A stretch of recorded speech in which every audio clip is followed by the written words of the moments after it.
வெளியில வர முடியாது. இந்த டிராமாவை கொடுத்த அந்த கவின், அந்த கவின் குடும்பத்தினர் இருக்காங்கல்ல, எதுவும் இல்ல, உண்மையாலுமே இந்த நாடகத்துலலாம் நான் பார்த்திருக்கேன் நிறைய பேர் அந்த அந்த பெண் வந்து, அந்த மாமியார் பெண் வந்து ரொம்ப கேஷுவலா நடந்து போறாங்க. அப்படியே ரொம்ப கேஷுவலா அந்த விசாரணை முடிஞ்சு, பட் அவங்க எல்லாருமே அரெஸ்ட் பண்ணிட்டாங்க. ஸோ அது வரைக்கும் நல்ல விஷயம். ரொம்ப கேஷுவலா எதுவுமே நடக்காத மாதிரி நடந்து போறாங்க. ஒரு பெண் வீட்டார்ல பெண்ணை இழந்த ஒரு குடும்பம், அவங்க தம்பி, அவங்க அக்காவை இழந்த ஒரு தம்பி அவங்கள அடிக்க போற வீடியோவை நான் பார்த்தேன்.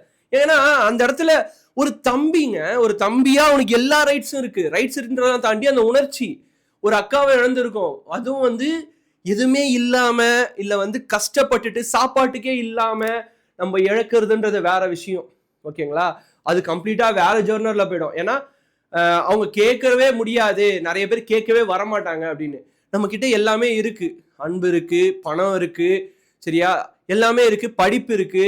இது எல்லாமே இருக்கும்போது ஒரு சம்பந்தமே இல்லாத ஒரு குடும்பத்துக்கு போய் அடுத்த ஒரு 3 மாசம் 78 நாள்ல ஒரு பெண் இறந்துட்டாங்க, என்னோட அக்கா இறந்துட்டாங்கன்னா யாராவது சும்மா இருப்பாங்களா? அதே தான்